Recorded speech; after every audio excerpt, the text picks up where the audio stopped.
Okay, folks, we're back with Bob Murphy. And Bob, when we left for our last commercial break, we were talking about what are some of all the evils that happen when government actually controls money. And I wonder if you just wouldn't mind continuing that thread for a minute, and then pick up something that a great quote that I've always remembered from Ludwig von Mises. That is not, I won't have it exactly this way, but at one point Mises was asked if he could have just one reform and one reform only that he could get through, what would it be? And he, without hesitation, said a return to the gold standard, a return to sound money, because that is that a fiat money is the enabler of everything else that goes wrong.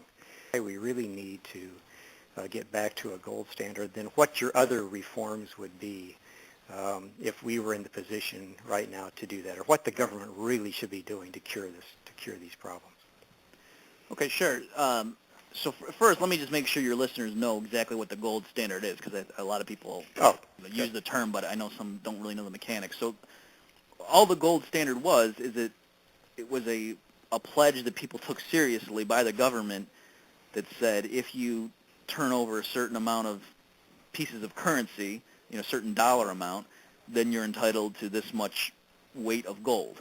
And so one way of looking at it was it fixed the price of gold in terms of dollars.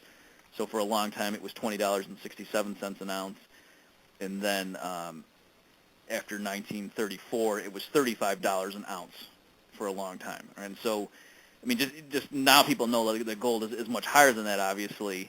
I mean, you can just see that. Imagine $20.67 for an ounce of gold. That seems like a ridiculously low price, and that just shows you how much inflation there has been since the 1930s. That once the Fed it's $1,400 today. Right. Yeah. So once the Fed had those fetters lifted from it, and particularly took off once Richard Nixon in '71 completely severed it. Because what happened there was after the 1930s. Up until 1971, regular U.S. citizens couldn't turn in their dollars for gold, but other central banks could. And so at least there was still that check upon the Fed that you can't print too much money, because then other central banks are going to turn the dollars in and want the physical gold. And so the restraint was that the Fed had to keep stockpiles of gold in order to satisfy these redemption claims. If someone showed up with the money, with the paper currency, and wanted gold, they needed to have gold on hand to give it to them to keep that pledge honored. And so if a central bank starts creating too much money, then that puts upward pressure on prices measured in that currency, and then people, speculators start to think, and they turn the currency in for the gold, and so it starts draining their gold reserves. And so that's what would be the signal, like, we're printing too many dollars, we need to ease off a bit. And so that was the restraint that was put in place. But once you take the gold standard away, now the only thing really constraining the Federal Reserve is the fear of price inflation, that they know the public's going to get really angry if milk, starts going up 10% per year, or if gasoline gets to be $8 a gallon, the natives are going to get restless, so to speak. But that's really the only thing holding these guys back. And that's a very loose check indeed. And so I think that's what Mises was getting at there. And what happens is when you go off the gold standard there, now all of a sudden it looks like the government can do whatever it wants. So for example, it's ironic that one of the justifications of why, like, modern economists will say why we need to get off the gold standard is they'll say, if there's a war and the government needs to spend a bunch of money on munitions and so forth, well, they can't raise taxes to pay for it, and they can't just borrow it all, so they need to be able to print money. But, I mean, if you just think through the logic of it, that's sort of a horrifying thought. I mean, they're admitting then that governments wouldn't be able to wage such long, brutal wars if it weren't for the printing press. Now, that'd be a horrible thing, wouldn't it? Right, and it's not really the thing is, it's not that the war is less costly, it's that people don't realize how they're paying for it. So in other words, if you admit that under a gold standard, the way the government would pay for its expenditures, whether it's wars or whether it's bailouts or unemployment benefits or welfare checks or what have you, it would come just from either taxes or borrowing. And if you admit that no, the public would never agree to such huge government spending if they had to directly pay for it in the form of taxes or the government running huge deficits, it doesn't make those things cheaper by having the Fed just print up the money. It just means the public pays for it through a stealth tax, through prices rising at the grocery store. So it's an insidious way to still get the public to pay for it. It's just they can't really point their finger at who is responsible for it. So it's really, I think that's partly what drove Mises' answer there, is that as long as the people know why it is that they're being robbed, so to speak, or where all their wealth is going, and they could look at the government and say, oh, it's because of my taxes. But if the government's getting away with all that spending because the Fed's printing the money, people don't know who to blame. They just think, oh, it's the greedy businessmen raising prices, and they don't know that, no, it's because the Fed's creating $1 trillion new and dumping it in the economy. That's why prices are going up. Well, it's very interesting because there's a lot of things that the government does that in a sound money environment would not happen, and most of those things today, I'm going to list a few of them, are in crisis today because of, I think it's something that you told me or wrote about here recently. You're a very prolific writer, so I know you wrote about it. It's just if these fiat money creates an illusion that the government can perform these things. For example, we've got Social Security and Medicare and other programs that are essentially just big Ponzi schemes, but they can be kept going for a very long time because of this illusion that they're sound because the government can print money. I wonder if you would care to discuss some of those. Well, yeah, fundamentally what's happening is people are not afraid of the U.S. federal government defaulting on its debt because they say ultimately the Fed is a backstop. The Fed could just print new dollars and give it to the government. They wouldn't do it literally. They wouldn't do it directly, but just the government would issue more debt. The Treasury, Uncle Sam, would issue more debt to primary dealers who would then in turn sell it to the Fed in a typical open market operation. So, but when you think about it, all that's really happening when that goes on is that Ben Bernanke writes a check for $1 billion, gives it through a middleman, gives it to the Treasury, and the Treasury gives an IOU to Bernanke that says I owe you $1 billion. And now all of a sudden the Treasury can go out and spend that $1 billion. That's legal tender. And that's really sort of a horrifying thing that ultimately the Treasury there now, in a sense, has the printing press at its disposal. And so people, I've talked to investors and others, and the reason they don't think the federal government is going to default is they say, well, no, because they can just create the money. So people are willing to lend to the government, and they're not so concerned. When you look at these statistics about how much in the hole the government is when you add in all the actuarial liabilities in terms of Social Security and Medicare and all that stuff, the numbers are like $45 trillion in terms of how much they've overpromised based on our current projections of tax revenue. And yet people aren't as concerned as they would be if it were a private corporation that was that much in debt, because they say, well, ultimately they can just print the money. And so that's really, it allows them to get into a bigger hole than they otherwise would have because they think they have that escape hatch. But as I pointed out, it's not that the country as a whole is richer. Sure, the person who's got the printing press doesn't need to worry about his finances, but it just means it provides him a vehicle to sort of redistribute the wealth from everybody else. It makes us all poorer in the aggregate. Yeah, I think a friend of mine who's an editor at National Review, Kevin D. Williamson, has written an article in which he says if you count in all of the government's promises to us for Social Security and Medicare and everything else, that it's over $130 trillion, and frankly, that's just impossible for us to pay. So, the specter of hyperinflation is definitely on the horizon, and so this is what has all of us worried. I believe that this is getting just a little off the subject, but I believe that there are some economists who are more concerned about deflation, but you and I are more concerned about inflation and higher prices. That's correct, I believe, right? Oh, right, yeah, and that's even within the circles of political libertarians who subscribe to Austrian economics. You're right. There is some difference of opinion. I think everybody thinks in the long run, rising prices and a crashing dollar are the inevitable result if Bernanke or whoever his successors are just keeps creating trillions of new dollars every time a crisis pops up, and they just think they're solving it. Well, let's just throw another $1 trillion at it, and that'll beat back the voices of cynicism and doubt.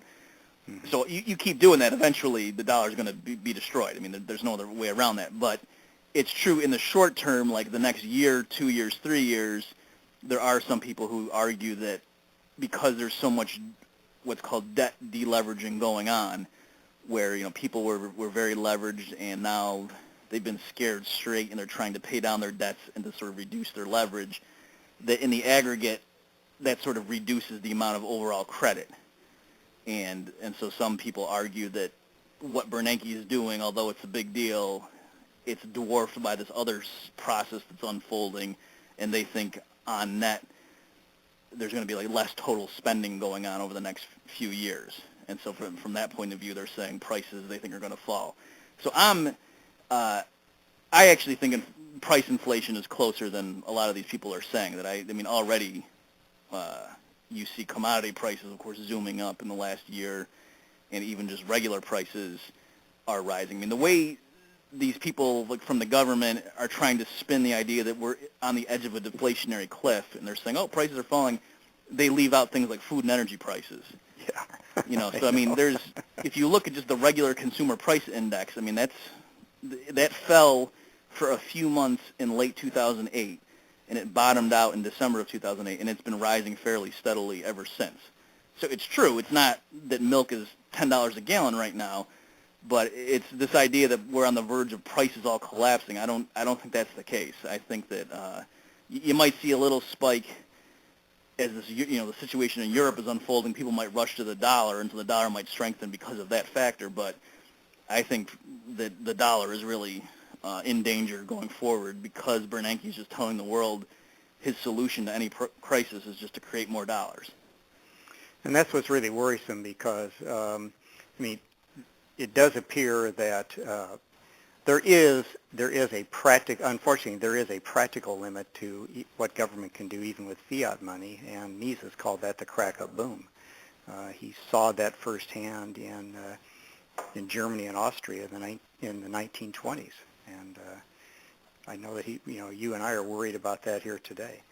Well, I wonder if Bob, you could talk just a little bit more about the symbiosis between the government and the Fed. We've talked a little bit about this, but I think a lot of folks really can't quite understand that how the government gets its money in a sound money environment, and then how government gets its money in a fiat money environment, especially when it's this quantitative easing. When a government wants to spend $1 trillion, how does that happen? Yeah, it's a good question. So if we were on a gold standard, for example, the way the federal government would get its money, first of all, would be just through taxation. So it would get some money that way. And then if it wanted to spend more in a given year than it took in tax revenues, it could just go out and borrow the money, just like a corporation can borrow money. And it does it by issuing bonds. And so that's what the government could do. And with the addition of the central bank, though, like what is it? Why does the government establish a central bank? What advantages does that confer on the government? Well, it's a little bit complicated. If people go to Mises.org, I have an article in the archives there called "The Fed is Giant Counterfeiter," and I spell this out in more detail there. But basically, what happens is the Treasury, the government, borrows money, so it sells bonds to the private sector. People lend money to the government, so the government has its money there and it goes and spends it. But then the Federal Reserve creates new money out of thin air to buy those Treasury bonds from the public. And so now the Fed has created new money, used it to buy the bonds from the public, so now those bonds issued by the government are on the Fed's balance sheet, and the people in the private sector now are made whole, that they lent money to the government. Bernanke creates new money out of thin air and gives it to those people, so they're back to where they started. So now there's a net addition of that money to the economy that Bernanke just created. And now, though, the bonds that the Treasury issued in order to run that deficit this year are sitting on the books of the Fed. They're not sitting on the books of people in the private sector anymore. So the Treasury, legally speaking, they make interest payments on that debt. So next year, the tax revenue that comes in, the Treasury says, oh, we have outstanding debt obligations, we need to pay the interest on it.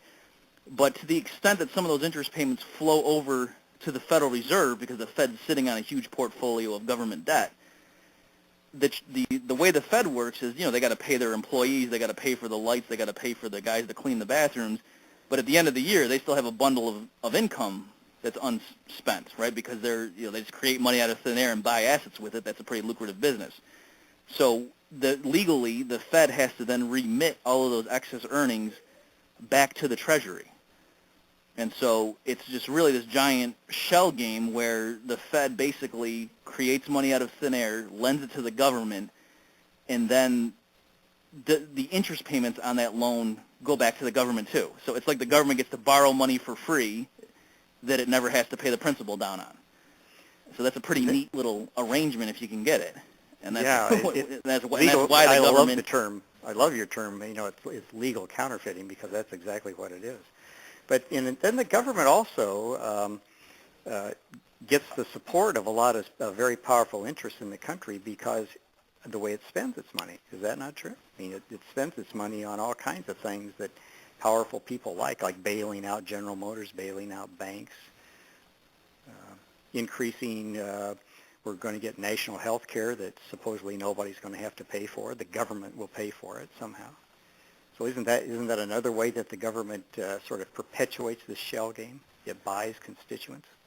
Oh, well, yeah, definitely. I mean, you just put your finger on the whole essence of modern politics, or maybe even ancient politics, is that, yeah, the people in Washington, they control a lot of money. There's a lot of money coming in the door and going out the door, and so the groups vie for power, and the special interests that get closer to that, so they'd be on the receiving end of that, so that they're getting more than they're paying in. And so they're net beneficiaries of this whole arrangement. So they're going to support the status quo if they're the ones benefiting from it. And yeah, it depends on the particular issue. Like GM and other, the car companies, they have a lot of, they can deliver votes because they have the labor unions there. So that's why they're important. The big banks, why are they getting bailed out? Well, because they have a lot of money, and so they can fund people. They also, maybe they control the media, and so they can, if certain candidates are leery of the bailouts and say, oh, we should just let these big investment banks fail, well, gee, then maybe all of a sudden, that guy is cast in an unfavorable light on the news networks. So it's these real rich, powerful people, if they're willing to, behind the scenes, jockey for power and trade favors with each other and lean on politicians, they actually have a lot of power, that actually the elected politicians are not nearly as powerful as you're led to believe in civics class. I mean, we have this idea that they run the country, but really it's a lot more sophisticated than that. Okay, folks, when we come back, we'll talk about what a real sound money environment would look like. So stay tuned. And folks, we're back with Dr. Bob Murphy. And Bob, in this final, fairly short segment, I'd like you to just talk about, well, what would a sound money environment look like? Would it be really very different from what we have today, and would the U.S. be able to progress as rapidly as we have in the past, and or perhaps we would progress even faster? So I wonder if you would talk about what that would look like, a sound money environment back on a gold standard. Well, sure. So in a sound money environment, I mean, one aspect of it would be that the price of gold would be fixed. So, they wouldn't probably go back to $35 an ounce. They might say $1,500 an ounce or $2,000 an ounce, whatever the number would be. But then once that was established, if the markets believed it, then there would be an anchor, that the dollar would be pegged to gold, and people would know that the Fed can't just keep creating new dollars and throwing it on the economy whenever they feel like it. So that would give long-term stability. So people could start making plans long-term. Corporations would be more willing to, expand the factories. Investors around the world would be far more willing to tie up their money in dollar-denominated assets. So you would see the dollar strengthen against other currencies. You see all sorts of investment flowing into the United States because of our sound currency. Now, in terms of the day-to-day living, what you would see is that probably many prices would be gently falling over time. So it's true people's salaries wouldn't go up as much per year, but on the other hand, they would be able to buy more with their salaries because prices at the grocery store would probably gently fall from year to year. And I mean, this isn't just pure speculation. I mean, during the period when the U.S. was on the gold standard, I mean, you had phenomenal economic growth and relative stability compared to what happened afterwards. I mean, once you had the Federal Reserve established, you had the Great Depression, and of course now the situation. So it's having a central bank, and then especially once you get off the gold standard, just leads to rampant boom-bust cycles and unpredictable purchasing power of money, whereas you'd have a much more stable price level. And if they really just got out of the business of setting interest rates altogether and just let the market determine that, then I think you wouldn't have the business cycle anymore either. We probably believe we wouldn't really need a central bank. We didn't have a central bank for a very long time in this country, and we did very well.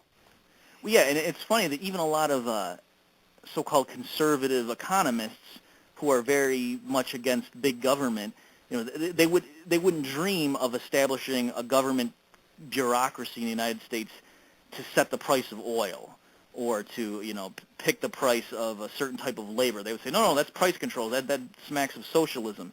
And yet a lot of these economists have no problem with the Federal Reserve setting interest rates. When no, I mean, that's price fixing, and that's you can't have that. Why does Ben Bernanke know what the interest rate ought to be? So you're right. There really is no need for a central bank at all, and it just adds to economic distortions and causes the business cycle and inflation. Mm-hmm. Well, I think those are also tremendous advantages in that the government would no longer be controlling our lives.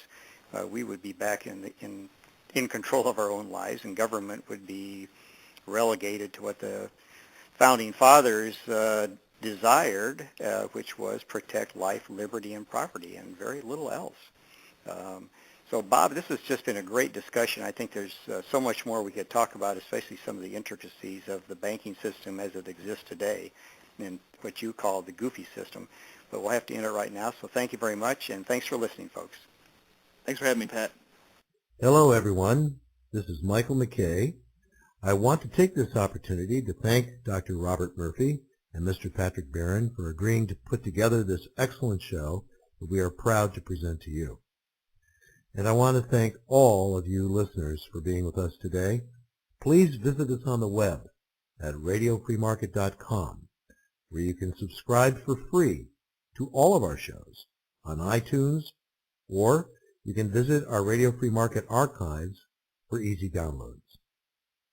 And until next week, folks, wherever you are, please stand up for freedom. Thank you for listening.